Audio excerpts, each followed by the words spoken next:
గురువుగారు మరో ఉత్తరం చూద్దామండి. కర్నూలు నుండి నాగలక్ష్మి గారు పంపించారు.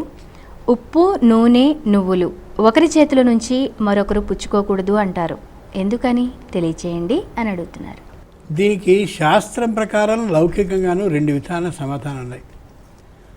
ఒకరి చేతి నుండి మనం నూనెని తీసుకునేటటువంటి సందర్భమే ఉంటే పొరపాటున కానీ చెయ్యి జారినా కొద్దిగా సరిగా ఉండకపోయినా అది ఒలికి ఆ విషయాన్ని మనం గమనించని కారణంలో వ్యక్తి వెడితే పడి వాడికి దెబ్బ తగులుతుందనేది లౌకికమైన సమాధానం.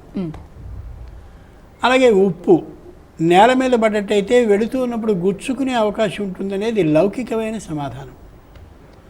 ఇక శాస్త్రపరంగా చెప్పినట్టయితే సత్వగుణాలు, రజోగుణాలు అంటే ద్రవ్యాలు, తామసిక ద్రవ్యాలని 3 ఉన్నాయి.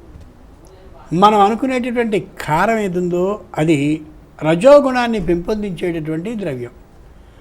ఆ రజోగుణ ద్రవ్యాన్ని మనం చేతితో ఇంకోరికి ఇచ్చినట్టయితే వాళ్ళలో రజోగుణం ప్రకోపించి ఇద్దరికీ వివాదం వచ్చే అవకాశం ఉంటుంది అనే అభిప్రాయంతో వద్దు అన్నారు. అలాగే నూనె తామసికమైనటువంటి ద్రవ్యం, తమోగుణాన్ని పెంచుతుంది.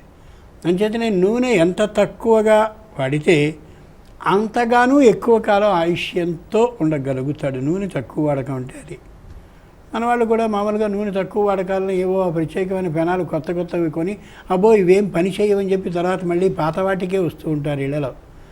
ఈ తామసికమైనటువంటి ద్రవ్యం నూనె.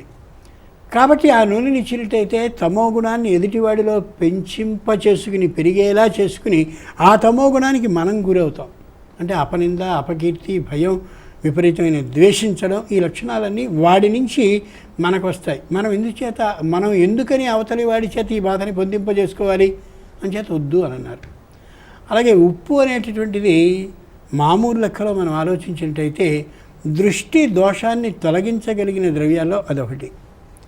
అంచేత దృష్టి దోషాన్ని తొలగించే వస్తువుని కానీ అవతలి వారికి ఇచ్చినట్టయితే మనకున్నటువంటి ఈ దృష్టి దోషం ఆ వ్యక్తికి సంక్రమిస్తుందనే అభిప్రాయంతో వద్దు అని అన్నారు. మరో ముఖ్యమైనటువంటి అంశం ఏమిటంటే మనం అది కొనుక్కున్నట్టయితే, అంటే వాడికి సొమ్మిచ్చి కానీ తీసుకున్నట్టయితే, ఓ అంగడికి వెళ్ళాం, సొమ్మిచ్చి కానీ కొనుక్కున్నట్టయితే అది దానం కిందికి రాదు. కాబట్టి అలాంటి సందర్భంలో తీసుకోవడం దోషం కాదు.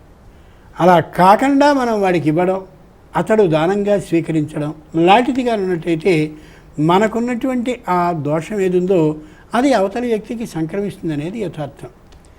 తిలపురుష తైలాభిషేకం అని ఒకటి చేస్తారు. ఆ చేసేటటువంటి సందర్భంలో తిలపురుషుణ్ణి ఏర్పాటు చేసి నువ్వులతో అర్చన చేసి నూనెతో ఆయనకి నమక చమకపూర్వకంగా అభిషేకాన్ని చేసి ఆ నువ్వుల్ని, ఈ నూనెని స్వయంగా దానం చేస్తారు.